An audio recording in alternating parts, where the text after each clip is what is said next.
What's up YouTube? Scotty Tradition back with another video. Thought I'd throw a couple fun things in the background for today's video. I'm sure you guys remember that great National in Chicago in 2019, so that's where the picture's from. Was a great time. Just so much fun back in 2019. Was just thinking about this year's in 2023 and decided to grab out this picture from back then. And then this cool Project 2020 thing that JT custom made and set in my way, which was awesome. And then we got a best in set registry, a little patch that PSA sent out a couple months back for being best in the set registry. It's for my Jerry Kramer basic set, and then the YouTube Hall of Fame sports card patch. So just a kind of a fun background for today's video. So yesterday was a great time. Got to go with my two boys to a local card shop and I picked them up some various Pokemon product because they're actually really into Pokemon and they know a lot more about it than I do. So I got them some of that stuff to open up and they had a lot of fun with that. My oldest son also opened up some football, so that was cool. Then I picked up a box of, it was a mega box of 21, 22 Optic basketball, and ended up pulling this LeBron James Splash hollow insert, which is pretty cool. And in the same box, I actually pulled this great My House purple insert parallel, which is really neat. So did pretty well on the mega box, and then you get a bunch of pink rookies and things in there too, which I'm not going to show here, but those were probably my two best pulls out of the box, which was cool. Then also open up a box of 2023 baseball jumbo series 1. You can see that in my last video, how I did there. I just grabbed one of the cards I pulled, though. This was the auto I pulled, the David VR 1988 throwback auto, so pretty cool there. Did get a couple pickups in the mail, so gonna go ahead and show those. The first one that came in was this cool 52 Bowman Small Gene Ranzani in a PSA 6. Really a great looking card. These don't come up a whole lot. And if you remember from a couple videos back, I got this card in. This is the large version of the same card in a 4.5, although it looks freaking amazing for a 4.5. What's interesting about this is that, and you can kind of see the difference in size between the small and the large. So this small, just for price comparison, I got for $70, which was a great deal. Usually these sell for around 100 or more, 100 to 125, somewhere in that range. So $70 is a great deal anyways. But then, and this is for a 6. Just to go show you how crazy it is for these larges. This large I got for about $640. So that's the difference.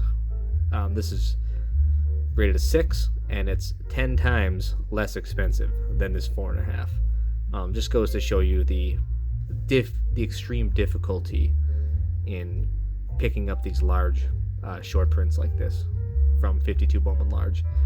And ironically, there's actually more of these, the larges, out there graded. There's about 130 of these graded out there, where the smalls, there's only about 80. And I think the reason for that is that more people just grade the larges because they know that they have the value. But you know, if you're looking for total cards out in the wild, there should definitely be more smalls out there, even though as far as the PSA pop report is concerned, there's actually less smalls graded. So just kind of an interesting nuance there. But I got the large, I just wanted to get the small just to kind of be able to display them together. So real happy about that. And then the second card, I'm just going to go grab it quick. I have it right over here.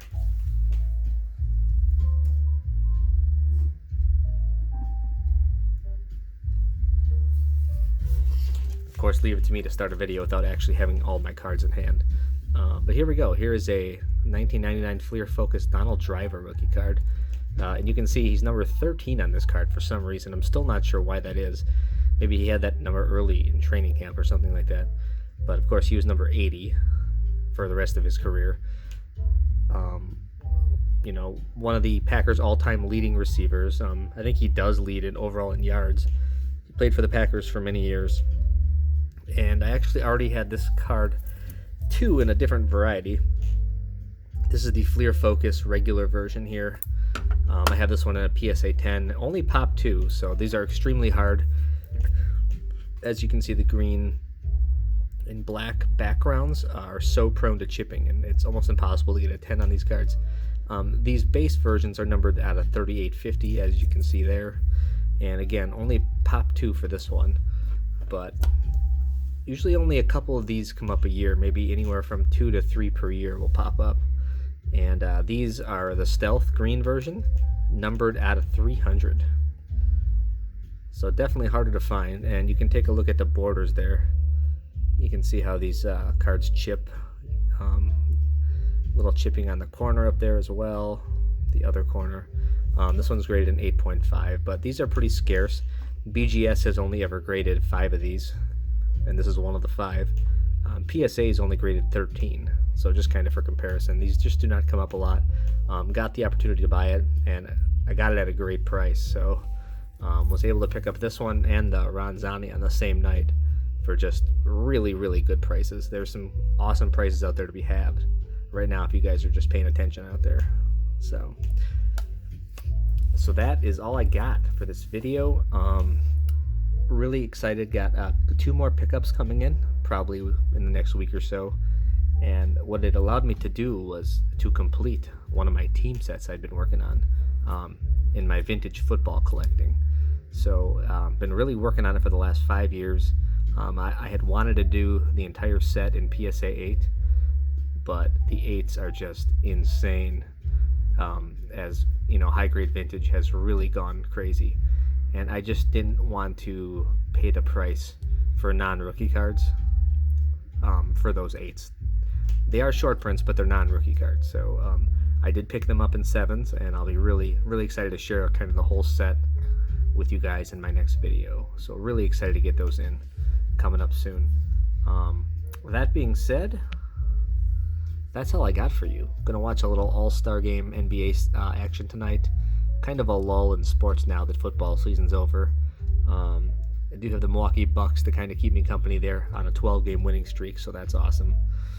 They're looking like they'll at least have a chance to contend this year. We'll see. Obviously, injuries play a huge part in that. Badger basketball is just awful. They are, I don't know what, they are just having a down year. So really just the Bucks is all I got going, but really excited to kind of just chill with the family tonight and watch some NBA All-Star activities. You guys have a great evening. Thank you so much for watching. We'll talk to you again soon. Thanks.